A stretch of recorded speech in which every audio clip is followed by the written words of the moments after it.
Bom, aqui. Ok. Então, a gente viu nas 3 aulas passadas que a gente... qual é o propósito de Heidegger, né, com a questão da entidade doente, com a questão do ser metafísico, com a questão do ser enquanto metafísica, enquanto a história do ser, né? Porque a história do ser, para Heidegger, na verdade, a história é a história da verdade, né? É a história do ser. Então, a história não é a historiografia, né? A contação de fatos, mas sim aquilo que motiva, o que propiciona tais fatos, né? E mais para trás ainda, hermeneuticamente falando, mais para trás ainda, mais fundamentalmente ainda, o que motiva o motivo, né? E aí é que entra a filosofia, tá? Então, o Heidegger ele vai mostrar... eu estou fazendo esse curso aqui muito ampassando, sobre tudo muito ampassando, tá, gente? Não tem nada, é muito ampassando mesmo, assim. A coisa é muito mais complexa, mas é muito ampassando. Mas é só para dar um ensejo para vocês conseguirem pegar uma obra de Heidegger, né? Eu sempre falo isso, mas eu repito. Pegar uma aula de Heidegger e conseguir não ler ler com um pouco mais de facilidade, né? Não ser tão hermético, né? Fechado, tá? Então, a questão dele é o quê? É mostrar para a gente que tem 2 questões para ele e uma só para a história da metafísica, para a história da filosofia, que para ele é a história da metafísica, né? A história da verdade enquanto universal, né? A história da procura pela verdade enquanto universal. Então, ele vai e diz, bom, para mim, aqui, a questão aqui é que há 2 formas de você ver a verdade. Uma delas é a questão diretriz, que é a questão do ser, na história da filosofia, que é a questão do ser metafísico, né? Que é o mesmo pressuposto que vem desde os gregos até Hegel, até Nietzsche, tá? Que é o pressuposto do ser enquanto presença, ou seja, do ser enquanto entidade, ou seja, do ser enquanto presentidade constante, ou seja, do ser enquanto o eterno, a verdade enquanto universal, atemporal e absoluta, tá? Esse é o pressuposto do ser em toda a história da tecnociência europeia, do pensamento, o fundamento do nosso pensamento, tá? O fundamento fundamental, né? Não tem zilhões de fundamentos, mas o fundamento mais fundamental do nosso mundo de sentido é esse, tá? É da verdade enquanto a entidade doente, do ser enquanto a entidade doente, do ser enquanto claro, do ser enquanto a presença, do ser enquanto a entidade, uma forma que seja uma verdade, que seja uma forma universal e atemporal para tudo e para todos, tá? Essa é a pretensão da filosofia enquanto metafísica, tá? E para ele a questão do quê? Do ser enquanto ser. O ser enquanto ser já não é mais a questão do ser dos entes. Na verdade, acerca dos entes. Na verdade, enquanto uma temporal universal, acerca dos entes. Essa verdade, a temporal universal, ela foi procurada, encontrada enquanto a ideia de Platão, ela foi procurada, encontrada enquanto a ousia em Aristóteles, ela foi procurada, encontrada enquanto a essência medieval, ela foi procurada, encontrada enquanto a consciência subjetiva em Descartes. Tá? É o mesmo pressuposto.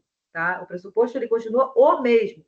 Ele continua universal, ele continua atemporal, o ser continua atemporal. Ele continua universal, sem mundo, né? Que é o que Heidegger vai bater na tecla em Ser e Tempo. Né? A verdade ela é intramundana, ela é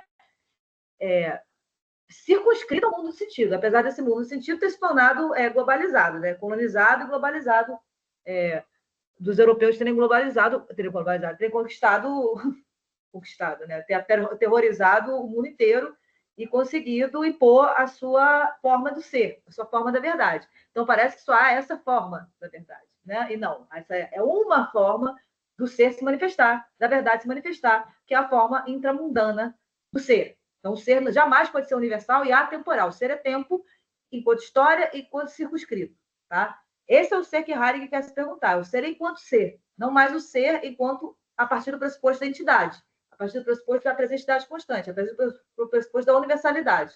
Tá? Ele quer perguntar sobre o ser, o que é isso, o ser que apareceu nesse mundo de sentido enquanto universalidade e atemporalidade? O que é isso? O que é a verdade? Né? O que é essa é a questão da filosofia, né? O que é a verdade? Né? A verdade ela é universal ou ela é histórica? Né? Ou ela é intramundana? Né? Se ela é universal, se ela não é universal, não pode ser absoluta. Né? E se ela não pode ser absoluta, ela enquanto linguagem, ela a verdade se manifesta em si mesma, ou seja, o ser se manifesta em si mesmo enquanto nada de forma alguma. Porque se o ser for uma forma, ele é o quê? O universal e atemporal para tudo e para todos. Tá? Então, ele chega a essa conclusão de que o ser não é mais o ser dos entes, o ser enquanto ser ele mesmo, a verdade enquanto verdade ele mesmo, que se manifesta, atravessa a compreensão, né, o fenômeno de compreensão que nós somos, ela se manifesta a cada povo, a cada mundo de sentido, de uma forma completamente diferente. Tá? Isso quer dizer que a verdade não é universal nem temporal, e isso quer dizer que a verdade em si mesmo, ou seja, o ser em si próprio, é o nada. Tá? Não o nada de coisa alguma, não o nada de forma, mas o nada é porque a gente não tem como representar isso logicamente, tá? Esse pensamento não tem lá de lógica. Heidegger ele quebra com toda essa estrutura metafísico-lógica do pensamento. Ele não quer quebrando isso por um capricho, tá, gente? Ele está quebrando isso por uma necessidade do próprio pensamento. Tá? Do próprio pensamento se fazendo no fim dele, que foi o fim dele foi em Nietzsche, em Hegel, no fim da metafísica. Hoje não tem mais para onde ir, a gente vai sustentar isso por muito tempo ainda, isso vai ser muito sustentado, a metafísica, mas ela acabou, né? Ela não tem mais para onde ir. Né? Nietzsche, quando inverteu, acabou, não tem mais muito para onde ir. Tá? O que o Heidegger consegue fazer é tirar do pressuposto da verdade, do ser, a entidade. Tá? Ele consegue colocar o ser, o que é, né, a verdade em si, não a verdade enquanto já intramundana, né, já enquanto mundo de sentido, cada mundo de sentido, mas a verdade é nela mesma, em si, entre aspas, que essa palavra é horrível. Mas a verdade nela mesma, o ser nele mesmo, ele é só possibilitação. Tá? Possibilitação de possibilidade. Possibilitação de mundo. Possibilitação de verdade. Tá? E daí para trás é que ele vai para o acontecimento. Né? Porque possibilitação de mundo, possibilitação de linguagem, possibilitação de compreensão e de mundo de sentido, de significação, é o quê? Movimento. Né? Então, tempo. Né? Então, o fenômeno de compreensão que nós somos, ele é um fenômeno oriundo do acontecimento, né? Que é o entrelaçamento de ser e tempo, tá? Da linguagem enquanto tempo, tá? Do ser, da verdade enquanto tempo. Tá? Aí eu vou botar aqui um...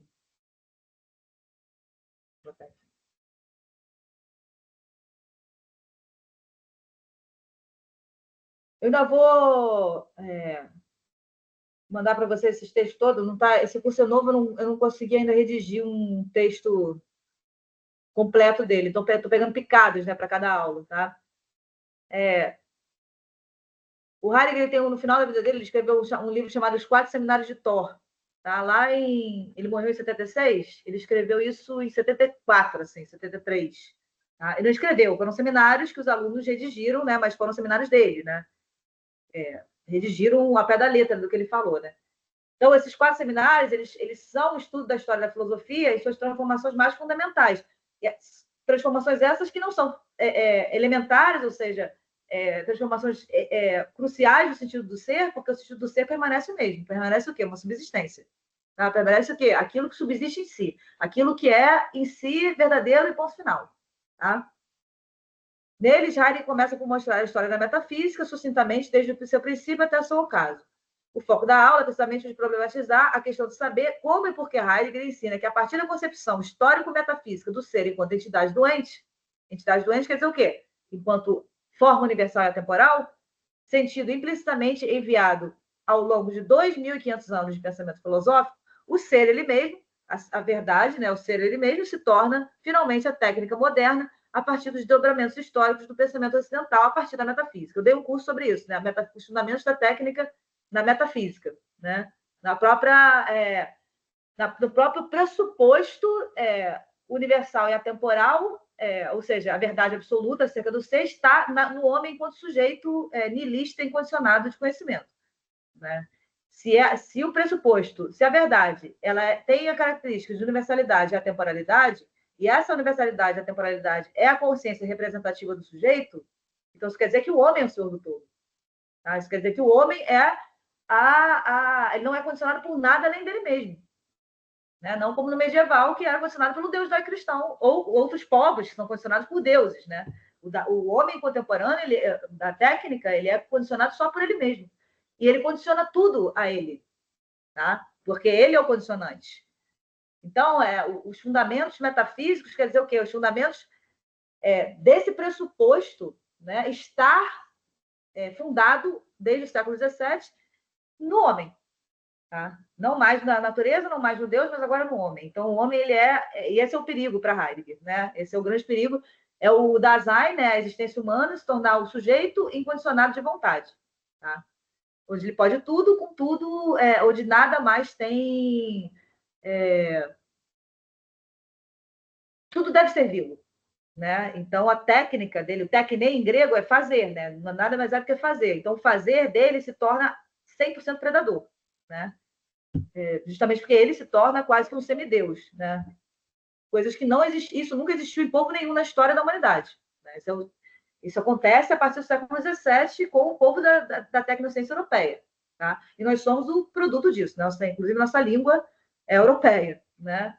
Então, nós somos os filhos, né? Mas o pensamento e isso é o global, né? Totalmente globalizado, né? Muito poucos povos hoje não estão determinados pelo pensamento da tecnociência, né, europeia.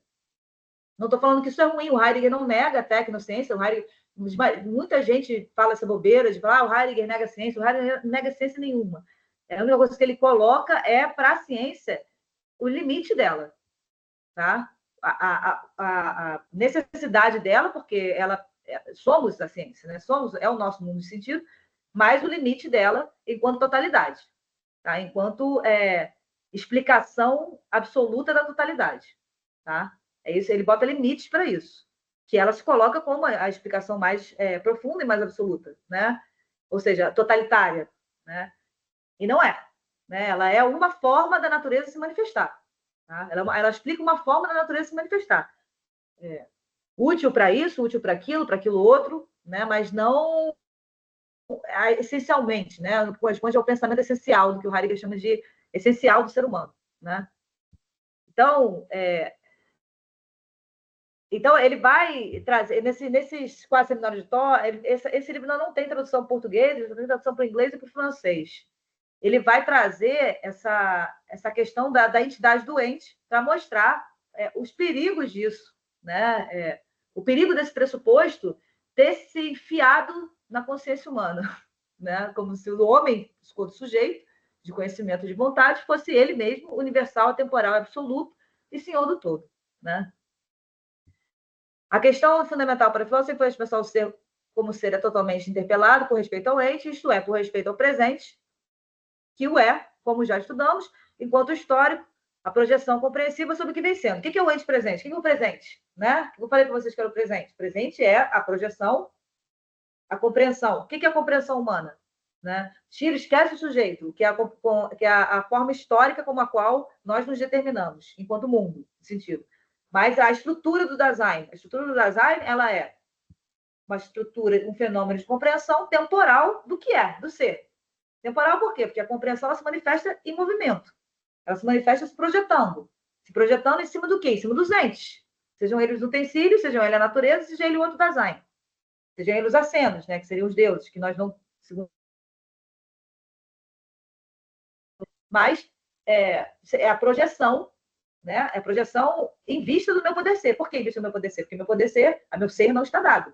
O ser do Dasein, enquanto fenômeno de compreensão, do ser, não está dado. Como está dado o ser do gato. Como eu falei para vocês, está dado o ser do cavalo. O ser do cavalo, ele é cavalo hoje e 10 mil anos atrás, e vai continuar sendo cavalo daqui a 50 mil anos. Né? Não tem diferença para o cavalo. O cavalo vai se comportar daquele jeitinho. O Dasein, não. O Dasein é histórico. O Dasein, ele, enquanto fenômeno de compreensão, ele é compreensão temporal do ser. Tá? Então, eu já estou sempre o quê? Todo presente, ou seja, tudo que aparece, as teses, a presença imediata, ela é o quê? Ela é fruto da temporalidade da compreensão. Qual é a temporalidade da compreensão? A projeção, futuro, aqui se fazendo o tempo todo, projeção em vista do quê? Em vista do meu poder ser. Eu quero beber água, me projeto sobre esse copo. Eu quero falar com alguém, me projeto sobre o celular. Eu quero sentar na mesa, me projeto sobre a mesa. É constante projeção da compreensão em vista da minha possibilidade de ser fática, enquanto o mundo de sentido já todo referenciado, né? No qual eu sei o que é uma mesa, o que é um celular, o que é, né? Já todo formatado, né? Que o Heidegger chama da compreensão pré-ontológica do que é, do ser, né? Que isso, a gente não a gente tem uma compreensão pré-ontológica, pré-reflexiva da totalidade, né? Da totalidade do mundo, das significações reportativas, né? das relações, das referências do nosso mundo do sentido. Né? A gente sabe as possibilidades possíveis, né? Que a gente, sobre as quais a gente se manifesta, sobre as quais a gente projeta o nosso ser, em vista do nosso poder ser, em vista da nossa possibilidade de ser. Tá? Então, o presente, só para falar para vocês, e por temporalidade de compreensão, o presente ele é produto da temporalidade. Ele é produto da projeção sobre o quê? A projeção só pode se projetar sobre o quê? Sobre o que vem sendo de sentido. Eu só posso ver computador, só posso me projetar para ele, para falar com vocês, porque computador já é uma significação que vem historicamente do meu mundo de sentido se manifestando. Então, eu não posso me projetar sobre algo que não é do meu mundo. Eu não vou entender o que é. Tá? Eu posso me projetar, né? Como você, sei lá, ver uma tribo desconhecida no mundo de sentido completamente outro e ver um artefato ou um ente que você não conhece. Você pode se projetar para ele por diversos motivos, porque está com medo, porque está precisando de alguma coisa, mas você não vai entender o que é. Você não vai ter esse sido, né? O que vem sendo. Então, o Dasein ele é projeção sobre o que vem sendo intramundanamente, ou seja, do mundo de sentido dele, enquanto mundo de sentido dele, que funda o presente.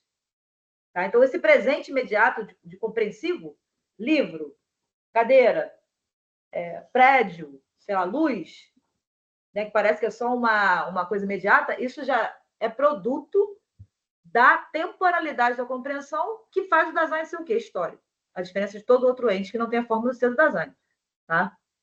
Então, só para falar, você repetir aqui a questão da temporalidade da compreensão. Tá? Da temporalidade do é. É caneta, é computador, é não sei o quê.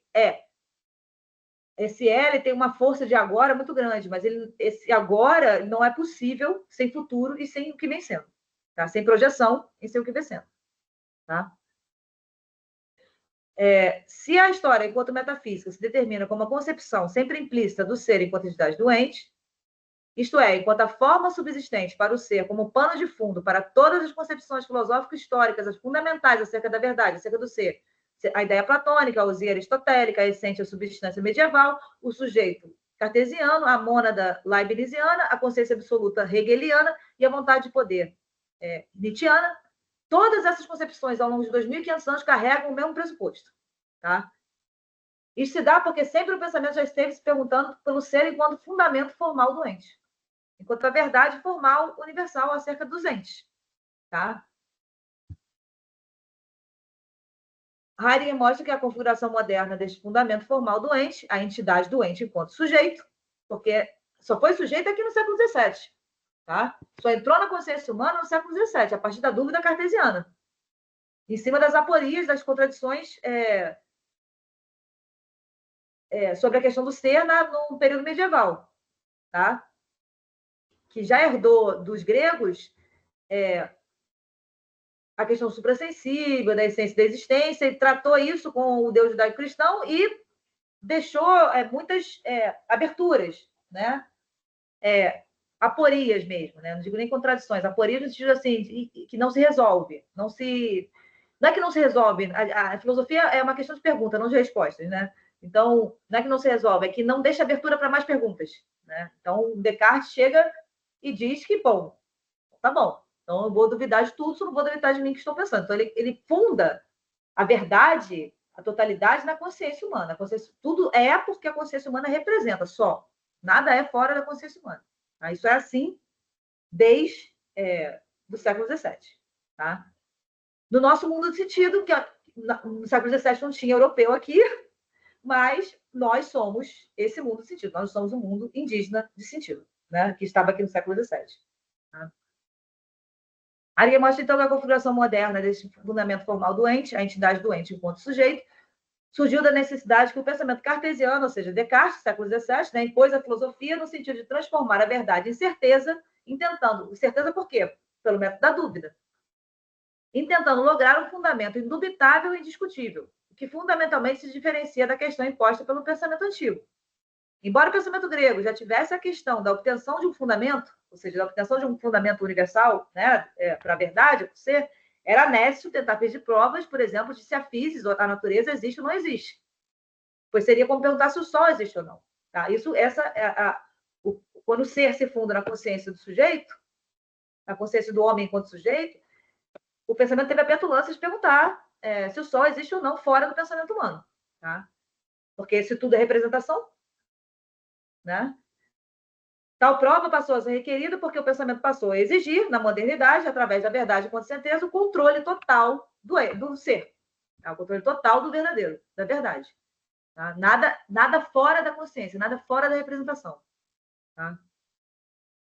Descartes, com sua dúvida, logrou esse fundamento certo e inubitável, o sujeito, com muita propriedade ao dizer: se posso estar dormindo em sonhos dentro de um contexto que não existe, por que não posso dizer que agora estou dentro de um contexto, né, natureza, não importa, que não existe? Mesmo que você me espete, eu digo que posso estar sonhando que estou sendo espetada, porque posso sonhar tudo. Ele também poderia estar sonhando que está pensando. Contudo, sonhando ou não, a conclusão a que se chega é que sou eu que estou sonhando pensando. Não tem nada fora deste eu.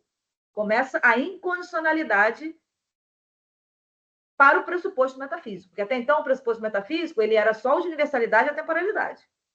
A incondicionalidade ela se fixa, primeiro, no Deus, né, judaico-cristão, e segundo, na condição da consciência humana. Que aí o Deus judaico-cristão já era.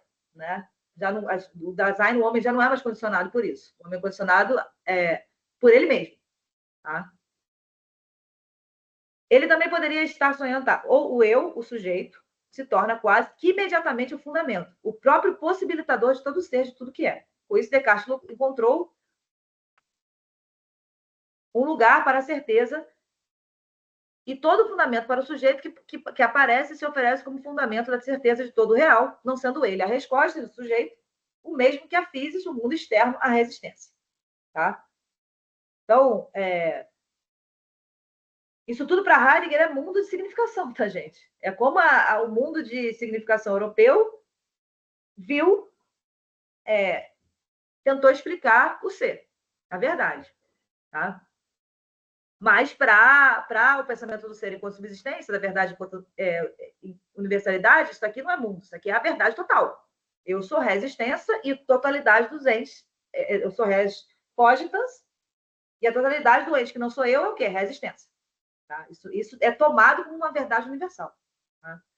Assim, a filosofia na modernidade entendeu a possibilidade do a priori, no sentido do ser ou incondicionado, porque ele mesmo é detentor da possibilidade de conceber todo ser.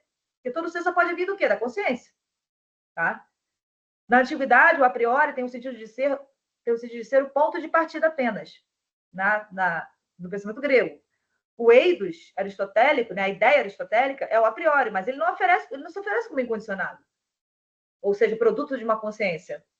Tá? O movimento puro da consciência. Daí a crítica de Kant, né? A crítica da razão pura, né? A crítica ao problema do cartesiano, né? Então, a ideia não é um puro movimento da consciência. Ela, para os gregos, ao contrário, é o experimento doente em sua fenomenalidade direta que é totalmente... É isso que possibilita a ideia, né? Que possibilita a compreensão. Por isso que o Dasein, o Heidegger vai chegar que o Dasein, vai chegar com que o Dasein é lida. Né? O Dasein não tem nada, o Dasein é lida de qualquer coisa, em vista do seu poder ser. Tá? Então, a ideia ela não surge da consciência, porque a consciência é um ser divino que faz ideias porque ela é superior. Não, a ideia surge porque o Dasein precisa ser. Simplesmente precisa ser. A diferença de um cachorro que não precisa ser, ele é. E vai ser cachorro daqui a 10 mil anos. Tá? De certa forma, tudo esclarece algo. Tudo isto esclarece algo. Para os gregos, as coisas aparecem, para os modernos, elas meio aparecem. Então, para os gregos, para o pensamento grego, o ente, a ideia, ela aparece a partir do quê? Da physis, que é a natureza, a partir da ideia, a partir do ente. Tá? A partir da modernidade, as coisas elas só aparecem desde a consciência para a consciência. Tá? A consciência representa o real todo. O real não é nada sem a consciência. Não existe real fora da consciência. fora da representação da consciência. Tá? De certa forma, tudo isso que está entre Aristóteles e Kant, ocorreu que o ente se tornou o objeto, o oposto. Tá? Essa palavra, o Heidegger ensina que esse termo não existia para o grego. O ente não era objeto. Nenhum ente era objeto. Tá? Objectum, frente ao subjectum. Né? O objeto ele existe frente ao sujeito ponente dele. Não é ponente de fabricá-lo, não. É ponente de representá-lo. Tá? Esse objeto só existe porque eu represento ele na minha cabeça, na minha consciência. É assim que a história, desde o século XVII, vem se fazendo. E aí o problema da técnica. Tá? Esse é o problema da técnica, fundamentalmente, né? Resumindo, bota no microscópio aí 100 milhões de vezes, tá? Que o problema da técnica moderna é esse. A disparada, né, absoluta do fazer humano, né, em vista da dominação, em vista do controle, né, e da dominação, né, e em vista do acúmulo, controle e dominação, tá? Porque ele não tem nada atrás dele, o Dasein, o homem, enquanto sujeito. Ele não tem mais nada, é só ele. Ele não sabe que ele é intramundano, ele não sabe que o ser é finito, que a verdade dele é a verdade do mundo dele, ele não sabe que existe o sagrado, porque se soubesse a gente não faria tanta destruição com a natureza, e a gente faz, todos nós, né? Ou seja, isso não é uma concepção do cara que vai lá e destrói árvore, isso todos nós. Né? Isso é mundo de sentido. Eu não tenho como não ser meu mundo de sentido. Eu tenho como ver um pouco de fora só, mas não tenho como não ser. Tá? Então, esse é o perigo. Né? E daí o Heidegger mostrar essa história da filosofia, a história do pensamento, né?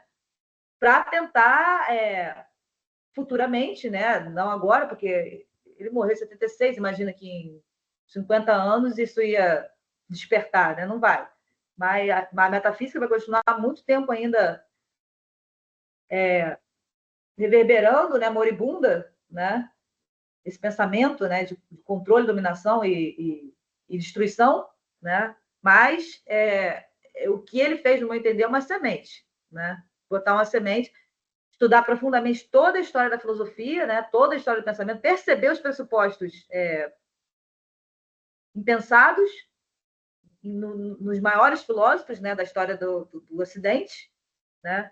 Entender que esses pressupostos impensados são um perigo real, né? Efetivamente um perigo real, porque totalitários, né?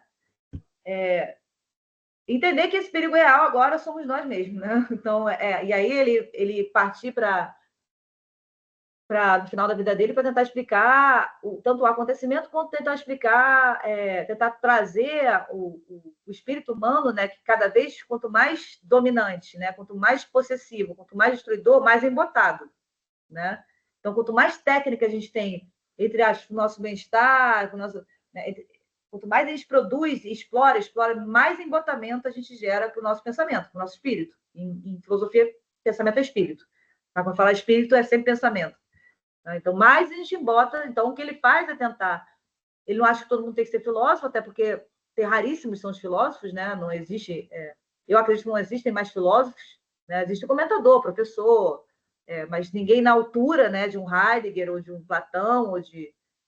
Eu sei que muita gente se diz isso, mas eu não acredito. Somos comentadores, instrutores, né, professores dessa. Então, vai demorar muito tempo ainda para a gente conseguir perceber o quanto tudo isso embota o nosso espírito e o quanto a gente não tem como se livrar. Quando a gente tem só como começar a perceber, né, a nossa forma de ser nesse mundo e perceber que essa verdade do nosso mundo de sentido não é universal, né, como a gente pretende. Tá? Então, parece que a filosofia de Heidegger é muito difícil ou que a filosofia de Heidegger é muito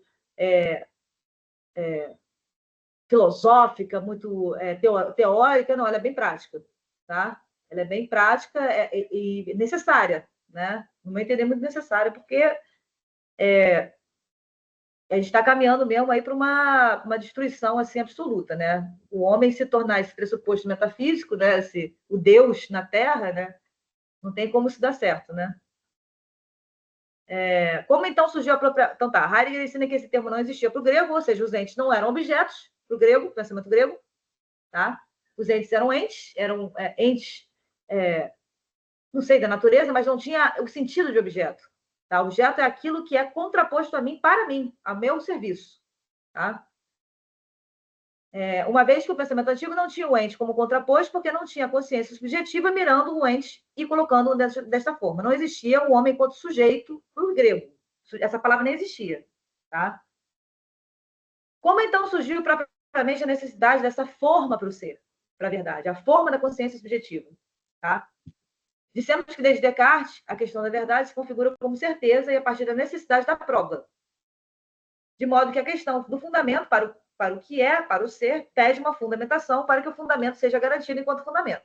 Tá? Então, essa questão da prova, você não vê isso também vamos dizer que sim, mas as traduções são muito tortas, né? Porque a gente tende a traduzir tudo no nosso... A gente não é extratemporâneo, né? A gente é do nosso mundo, nossa história aqui recente, né? Então, a gente não consegue traduzir, mas você não vê essa necessidade da certeza absoluta no pensamento grego, tá? Da verdade enquanto certeza absoluta, tá? Você vê questionamento, você vê o pensamento indo, tá? Indo, mas você não vê essa necessidade absoluta da prova, tá? Do cálculo, da prova, da certeza absoluta, né? A questão do a priori se desloca, a certeza absoluta ela leva você a pensar que há uma certeza absoluta universal e temporal, porque a certeza absoluta ela só pode ser o quê? Universal e atemporal. Ela tem que ser para todo mundo e para todos. Não pode ter ninguém fora dela, né? A questão do a priori se desloca para um âmbito da consciência e a absolutização do código cartesiano, ou seja, da consciência desde Descartes, se dá posteriormente em Hegel no saber absoluto. Isso ocorreu, segundo Heidegger, porque a verdade que foi meramente pensada como veritas, né, adequação, enunciado e coisa, que já é também uma perda do sentido do ser, isso foi lá nos Romanos, né, que começou isso, antes até do próprio período medieval, que começou essa questão da verdade como adequação anunciado coisa, né, enunciado ente. Tá? Mas a verdade, nos gregos, o ser nos gregos ainda tinha, antes até de Platão, ainda tinha uma questão, um sentido de aletheia. Aletheia em grego é uma palavra para verdade. Letes é escuro, oculto. A é o negativo, né? Aletes, aletheia. Isso quer dizer que a verdade é o quê? O desoculto. Isso quer dizer que o quê? Que o oculto, ou seja, o nada de coisa alguma, ou seja, aquilo que não aparece, que possibilita o que aparece, ainda estava dentro da palavra da verdade, para a verdade. Tá? Ela se torna veritas em latim já com a total tentativa de claridade, tá? Sem nada... o ser aí já está completamente fora, né? Esse ser enquanto nada de coisa alguma, né? Já está totalmente determinado por uma forma, tá? Heidegger, porque, segundo Heidegger, porque para a verdade, que foi meramente pensada como veritas, adequação necessária depois, se colocou a necessidade de que ela pudesse sofrer um exame ela própria, se autofundamentar. Oh, meu Deus, desculpa, preciso desligar. E para encontrar essa possibilidade de autoexame ela própria, de autofundamentação, Descartes, primeiro a realizar essa necessidade, colocou o procedimento do método como fonte de autofundamentação da verdade. Tá? Que procedimento era esse? O método da dúvida. Tá? Essa se autofundamentou a partir da autocerteza de si do sujeito. Pode ligar aqui, gente. Então, eu vou tocar de novo. Pronto.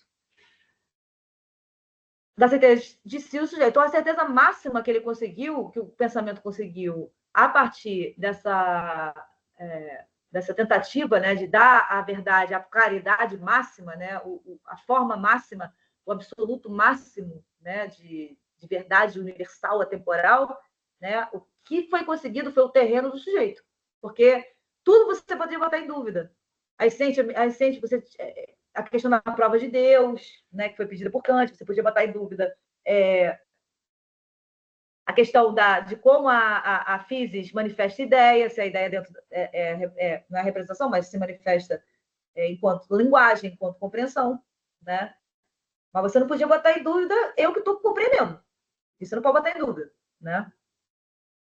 Então, esse foi o primeiro fundamento, eu penso, né, a resposta foi o primeiro fundamento para o pensamento metafísico, né, foi o primeiro fundamento firme da verdade, né, a certeza.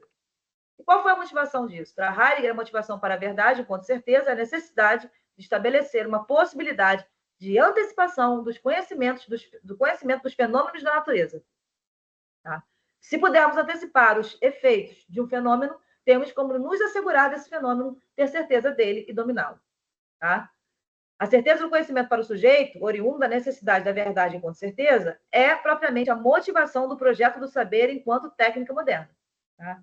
É a necessidade de controle, tá? De total controle sobre tanto o ente que tem a forma do meu ser, que é o Dasein, quanto o ente que não tem a forma do meu ser, que é a physis.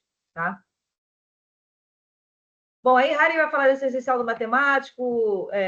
A ciência moderna nasce como um procedimento empírico de um projeto de saber, que é o projeto de asseguramento da natureza em termos matematicamente indiscutíveis e rigorosos. E a matemática é aí no sentido mais originário do que o sentido empírico de fazer conta. Tá? Essa questão está no livro dele que chama Que é uma Coisa. O essencial do matemático para Harry é o poder contar com a partir da certeza. Pela matemática, com certeza eu sei o que vai acontecer. Daí eu posso configurar tudo em números para demonstrar, mas o fundamental a ser compreendido com esse sistema de conhecimento é a tentativa recorrente de asseguramento da certeza da minha expectativa enquanto sujeito incondicional de vontade, o senhor do todo, é a instauração de um saber a priori, ou seja, tenho que ter a possibilidade da experiência prevista a priori, pré-configurada a priori. Para Heidegger, isso é um fenômeno absolutamente moderno. Você vê que isso tudo se funda no pressuposto metafísico, agora está fundado no homem enquanto sujeito. Ele é o senhor. Então, o saber dele, enquanto lógico-matemática, ela é a verdade acerca da totalidade do ente. Tá? O cálculo é a verdade acerca da totalidade do ente. Da totalidade do ente. Tá? Esse poder contar com a natureza do que vai acontecer na experiência, a essência do que seja matemática, se tornou grande conquista do pensamento moderno e, posteriormente, se impôs, então, como saber absoluto em Hegel. Saber é isso, o resto não é saber em sentido rigoroso. Por exemplo, saber poético é um acessório. E, no entanto, para Heidegger, é o maior orientador da existência, muito mais que qualquer pensamento calculador. Tá? A maior verdade da existência está no pensamento poético. Né? E, no entanto, para nós, homens e mulheres da técnica, do pensamento calculador e técnico, que hoje a academia é só isso, não tem nada além disso. Técnica em vista de pensamento técnico, em vista de, não importa se é humanas, tá? Em vista de acúmulo, tá? Em vista de não, e a gente não tem como não estar nesse sistema,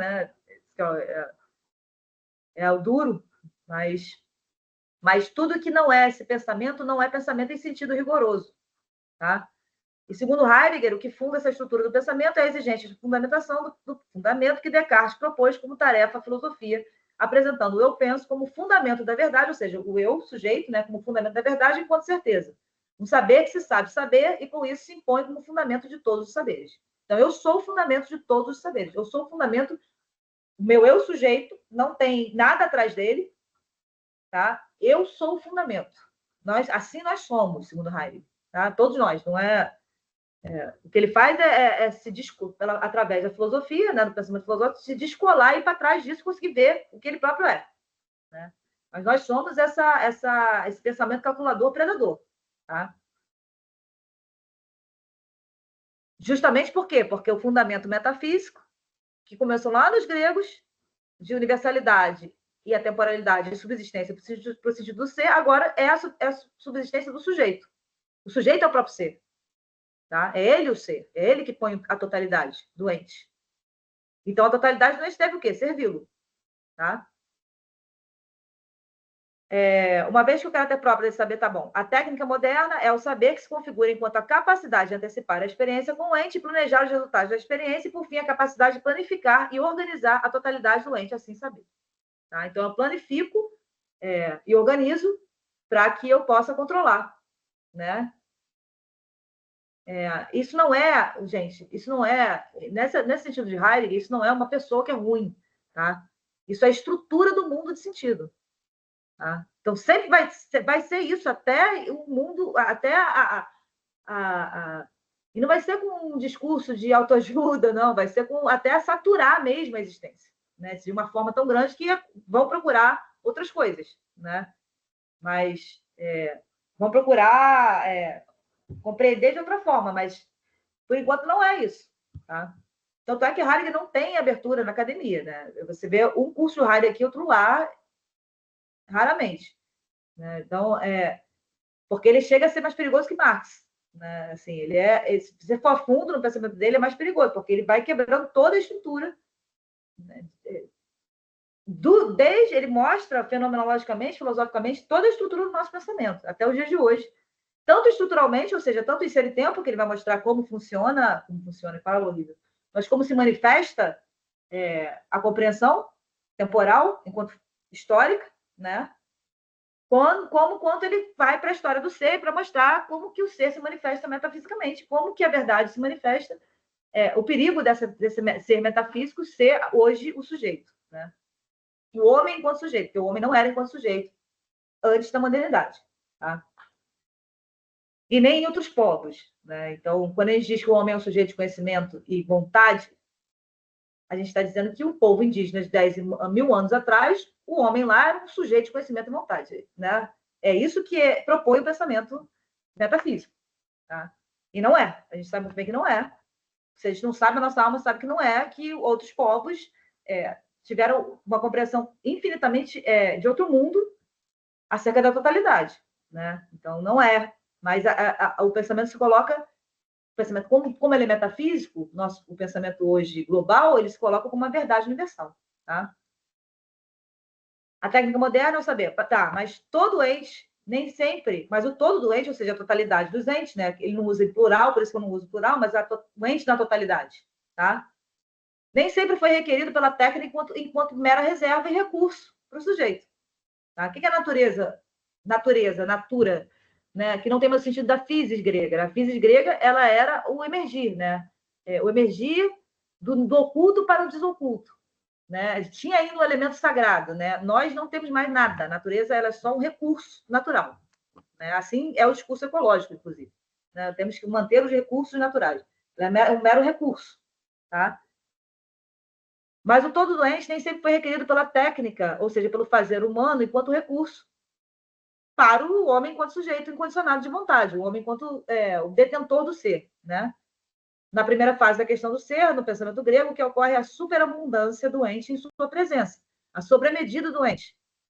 Isto é, a presença do presente era motivo do maravilhamento do espanto, que os gregos chamavam de taumaxen.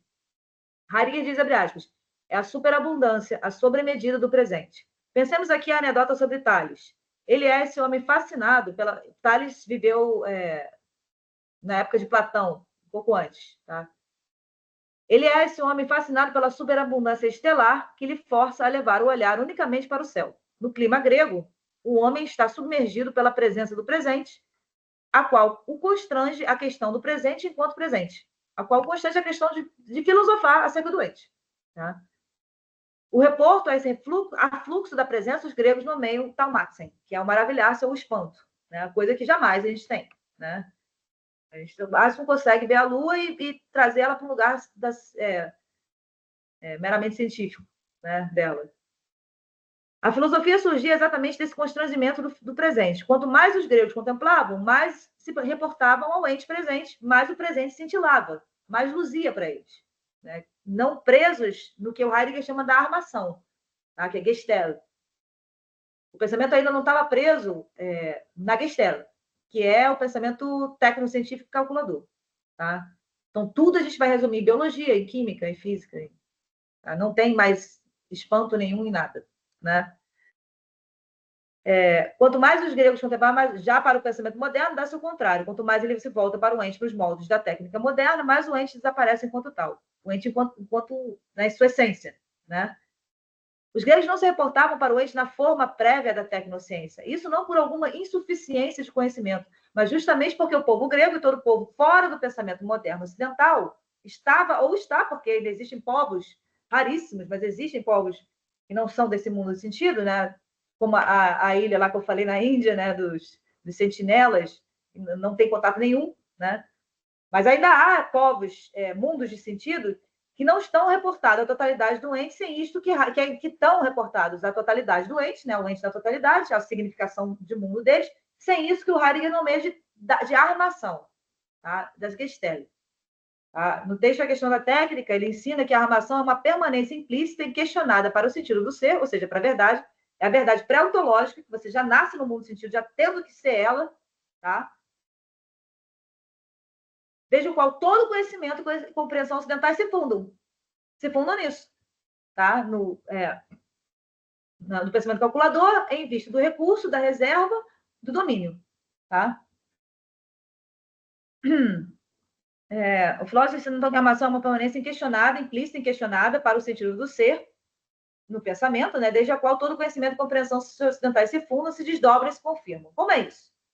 Podemos exemplificar isso questionando como, por exemplo, a natureza é pensada segundo o nosso mundo de sentido. Ela é tomada implicitamente na lida a partir da perspectiva do recurso natural. Tá? Isso não tem como não ser. Tá? Isso, todos nós vemos assim a natureza. Nós não vemos a natureza como um povo de 1000 anos atrás via. Tá? Não vê. Ela entra, na nossa significação, no mundo de sentido, de outra forma, né? Totalmente, meramente técnica, tá? Formal e científica. Tá? Para Heidegger, desde a modernidade, toda a natureza é implícita e inquestionavelmente percepcionada no interior dessa armação. Absolutamente visível desconformidade entre o existir humano e a natureza no mundo de sentido ocidental contemporâneo se dá talvez porque há na natureza historicamente perspectivada enquanto mero recurso, seja de consumo, de lazer, de contemplação, não importa. Há nessa forma do ser, da verdade acerca dela, um desequilíbrio entre as possibilidades próprias da natureza e as do existir humano. A tecnização do rio, né, de qualquer rio, é apenas dominação. O rio ele é só hidrelétrica. Né? Há um rio. Como a lida compreensiva, ou seja, como fenômeno de compreensão, como mundo de sentido se reporta a este há, esta é a questão própria do ser. Tá? Que é a questão própria da verdade. É a questão própria de como a verdade vem se manifestando. Tá? Então, é sempre através do ente. O rio é. Mas qual é o sentido do rio no nosso mundo de sentido? Né? É um lugar de ir e vir, uma hidrelétrica. No máximo, eu vou achar ele bonitinho. Mas, no fundo, ele é isso. Tá? Então, essa é a questão própria do ser. Tá? Ao questionar como está esse há, Heidegger se deparou com o problema de pensar o ser na perspectiva da técnica e se deparou com a questão de saber como e por que a totalidade do ente, a totalidade dos entes, né, passou a ser requerida a partir dessa perspectiva. Tá? Então, como e por que o ente na totalidade passou a ser requerido na perspectiva de mero recurso? Tá? Isso é uma perspectiva intramundana, isso não é uma perspectiva universal, atemporal e para todos os povos. Isso é uma perspectiva da tecnociência europeia, que porque dominou o mundo todo, porque colonizou o mundo todo, parece que é a única verdade da vida, mas não é. Tá? É apenas uma verdade intramundana. Tá? Ou seja, aqui você vê o fundamento do que Heidegger diz sobre a finitude da verdade, a finitude do ser. O ser não é infinito, o ser é finito a mundo. Verdade é finita a mundo de sentido. Tá? É circunscrita a mundo de sentido. Tem o mundo de sentido aqui, que é o povo da tecnociência europeia, que hoje é mundial, é aqui, é na China, no Japão, né, não importa. Mas, na antiguidade, você via realmente mundos de sentido com ser se manifestando ali, abismal frente ao outro ser de outro povo, se manifestando acolá. Tá? No seminário Serenidade, Heidegger fala da potência fechada da técnica. A armação, a qual significa a requisição prévia que o ser faz ao existir humano, a técnica, né? A armação, a qual essa Gestell, né? Que é a armação do pensamento, que faz com que o pensamento seja meramente cálculo, tá? É calculador, o pensamento humano ele é calculador com tudo, com ele, com as relações humanas, com calculador em vista do quê? Do asseguramento, do recurso e do controle, tá?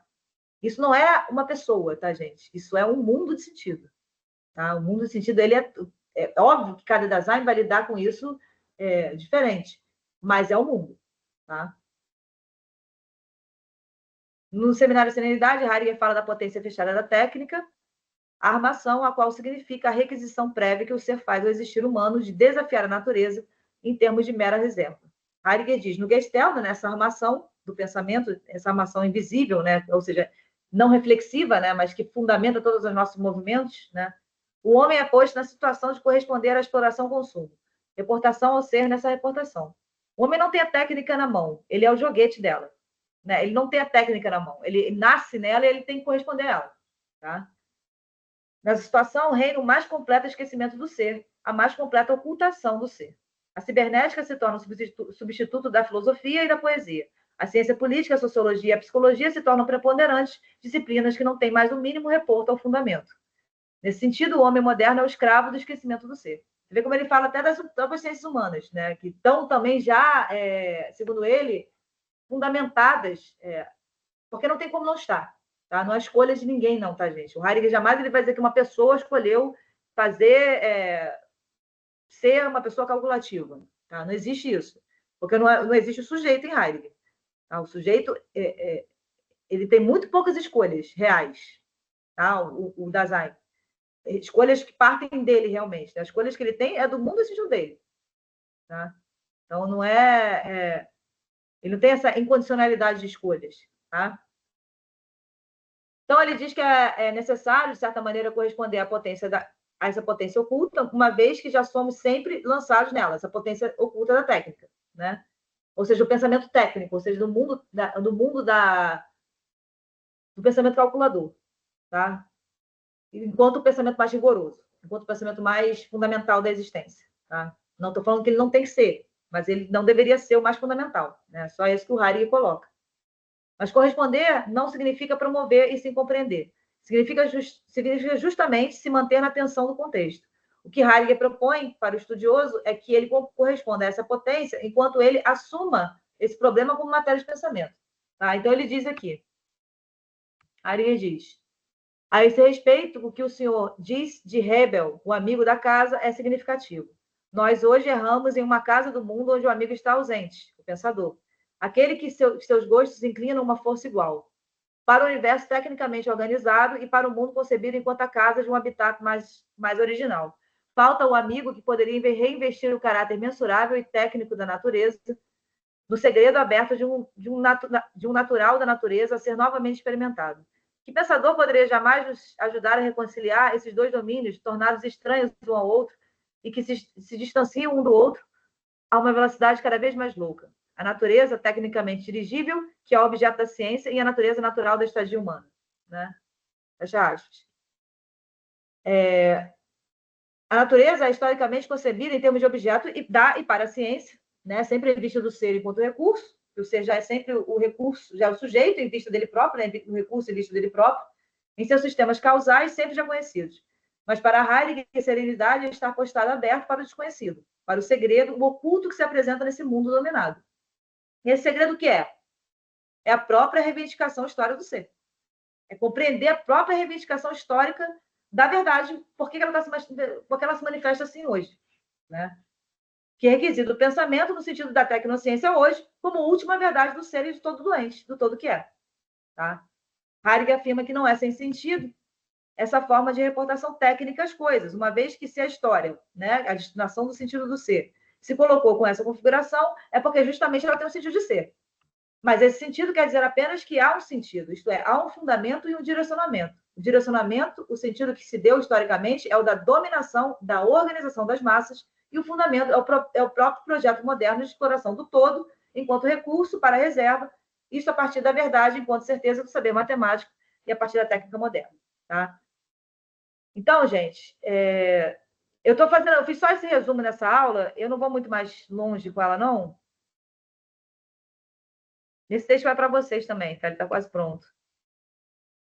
Tá?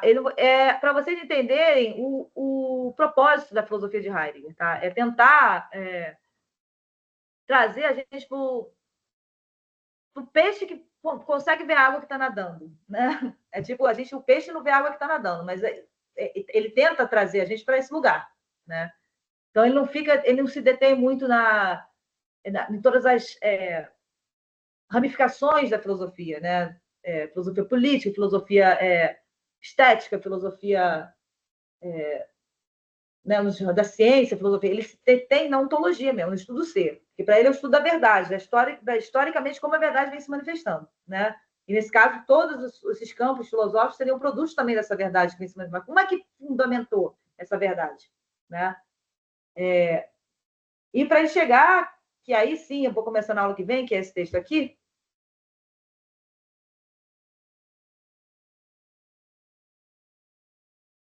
que ainda está.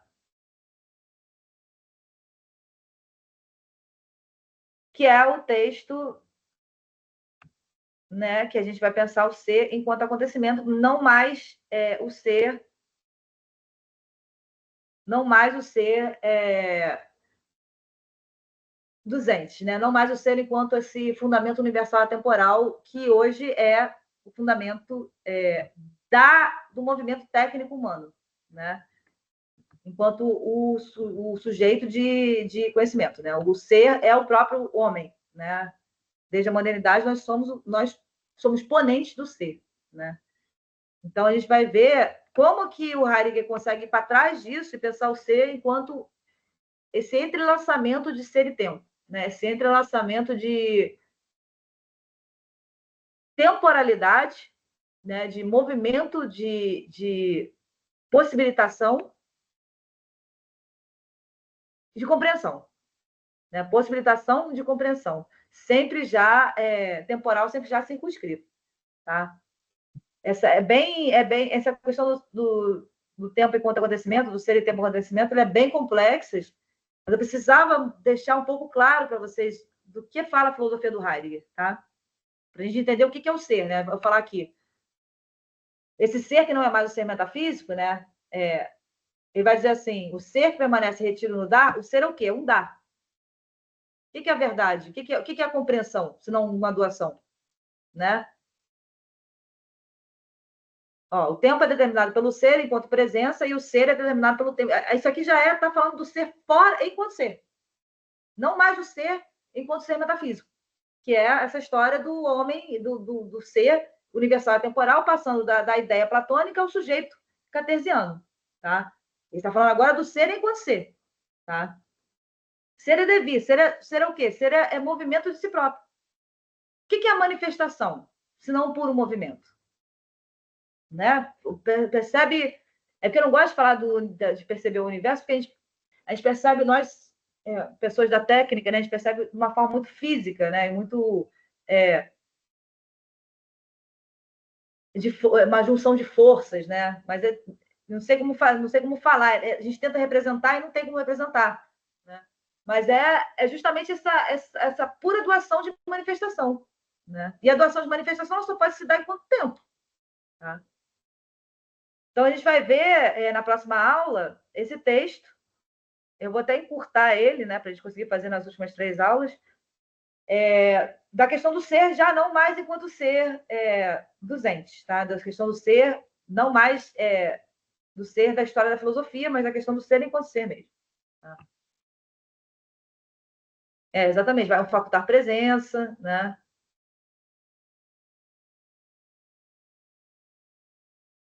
Sim. Né? O ser, ele subtrai a ele próprio. Quando, no começo do pensamento ocidental, ele aparece somente enquanto presença, enquanto presentidade constante. Enquanto isso que se põe no disponível, isso que se põe no lugar que seja universal e temporal e que eu possa retornar a ele toda vez que eu me sentir inseguro. Tá? Então, é esse lugar de asseguramento, né, da subsistência para o sentido do ser, da verdade. Tá? E ele vai mostrar que, enquanto finito a mundo de sentido, o ser ele mesmo ele é só a possibilitação. Possibilitação de quê? De abertura. Possibilitação de linguagem, possibilitação de história, possibilitação de tempo. Tá? Mas é isso, gente. Eu vou continuar a aula que vem.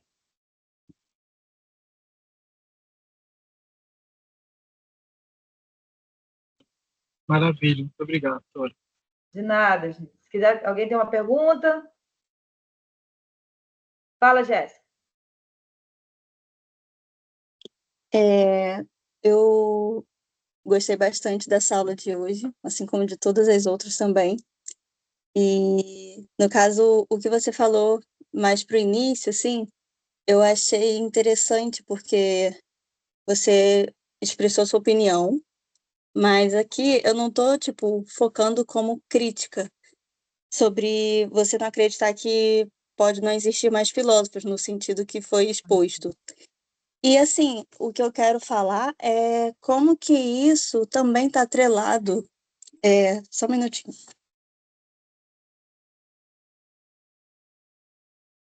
Como isso está atrelado também ao avanço da técnica, no caso das tecnologias, e como essas inteligências artificiais estão também atrofiando as habilidades que nós adquirimos. Então, e realmente a gente está delegando coisas que nós Tudo. fazemos, coisas que nós já temos capacidade, e a gente está desaprendendo, porque também o tempo que a gente tem disponível, né? A gente tem que fazer tudo para já, e essa instantaneidade das coisas, a gente vai perdendo nossas próprias habilidades humanas, e realmente, assim, as nossas próprias capacidades a gente não consegue atingir, não consegue se descobrir, e a gente está ficando à deriva. Vai ficar mais a deriva ainda. Mas vai chegar uma hora que isso vai estourar, entendeu? Vai estourar porque o pensamento humano ele vai vai se trepar demais, sabe? A gente vai perder qualquer possibilidade de espírito, de... Eu não acho que a alma humana aguenta, entende? Vai chegar uma hora que vai começar a partir para outro lado, sabe? Talvez, não sei. Ou vai se afundar totalmente, né? Não sei. Não sei como... Tem gente, desculpa, tem gente, assim, pelo que eu tô vendo, assim, nas redes sociais, tem gente que tá conversando, tá se relacionando, tá fazendo terapia. Então, assim, é uma coisa bizarra. Tá mesmo. Tem sim. Pois é, porque justamente porque o pensamento ele se tornou o pensamento humano ele se tornou esse mero cálculo, entende? Então, se eu tenho uma pergunta e a inteligência artificial ela vai calcular a resposta, a melhor resposta, né? Eu consigo me resolver, achar que eu me resolvo ali. Né? Então, assim, é tudo fruto dessa história também, né? Dessa história do pensamento humano se tornar um mero calculador, né? Ou seja, prático, né? Como falam assim, não, tem um problema, resolvo. Tem um problema, resolvo. Então a IA para isso né? É perfeita, né? E no entanto, o que o Harry tenta mostrar é que, por exemplo, a IA, ela jamais vai fazer uma obra de arte. Ela pode até fazer uma obra de arte, mas ela não vai ter o, o traço fundamental do espírito de um artista, sabe? Como você, não sei se eu vou me expressar bem, mas como você poderia trazer esse nada de coisa alguma que é a existência humana, que é o ser do Dasein, esse puro poder ser, trazer esse lugar de hiato, né, de não subsistência, para um quadro, né? E como isso reverbera na compreensão e na experiência humana, né? Como a gente já não tem essa experiência, a gente foge dela já há muito tempo, né? Não só de hoje, e é por isso que essa técnica se manifesta, porque a gente só foge, a gente eu acho que a gente vai atrofiar bastante, assim, espírito. Já está atrofiado, né, bastante. Mas o que eu queria dizer com a questão do filósofo é porque eu estou falando da altura dessa galera. Tipo, todo mundo estuda eles, entendeu? Raramente você vai ter uma pessoa que realmente você vai dizer, não, sim, tem pessoas que têm um pensamento próprio. Ok, legal. Mas, assim, dessa gravidade, dessa envergadura, de você movimentar o pensamento humano como um todo, né, é muito raro. É raríssimo, para mim, no século XX, tive 2 ou 3 no máximo, no século XX inteiro. Né? Então, não porque são mais capazes, mas porque, sei, sensibilidade, pensamento ali se precisou se fazer mais forte ali. Né? Não é questão de sujeitos que são mais capazes do que outros. Né? Mas eu acho que, assim, no meu PDD não tem, muito raramente você vê um filósofo dessa envergadura. Entendeu? E às vezes eu me irrito um pouco, que eu falei que era a minha opinião, porque se colocar como filósofo, assim, nessa altura, eu vejo os caras até famosos, né, se colocando assim, e você vê que não é, né? E Heidegger, principalmente, porque Heidegger, caramba, cara, é tão complicado você conversar sobre Heidegger academicamente falando, assim, é tão complicado, ele é tão rechaçado, tão rechaçado, tão rechaçado, sabe? Assim, tudo que você fala dele, alguém vem falar uma gracinha, alguma coisa, sabe? É sempre uma. Sempre, sempre. Não tem uma banca de doutorado ou de dissertação ou de, que eu não fui que não fizeram gracinha com a filosofia dele. Né? Ou seja, é uma incompreensão generalizada dessa filosofia, né? Talvez até uma ingresia por causa da falta de compreensão dessa filosofia, porque nem eu estou há 16 anos, até hoje eu me sinto engateando, principalmente nessa questão do acontecimento, eu me sinto engateando. Tá? É uma incompreensão absoluta, justamente porque a nossa estrutura de pensamento é totalmente metafísica, ele está quebrando com tudo, está botando machado, igual o martelo de Nietzsche, né, na coisa toda. E aí, eu acho que isso gera uma certa angústia nas pessoas, né? Angústia ruim, que eu digo assim, digo, ah, não, agora eu já não entendo, não quero entender mesmo, então eu vou criticar e vou rechaçar. Ainda mais pela história dele, né? Então, rechaçar, não sei o quê. Então, assim, é isso que eu estou falando, sabe? Então, assim, academicamente falando, é muito complicado, cara, falar de Heidegger. É uma luta, sabe? Por isso que eu falei, assim, que eu não tenho.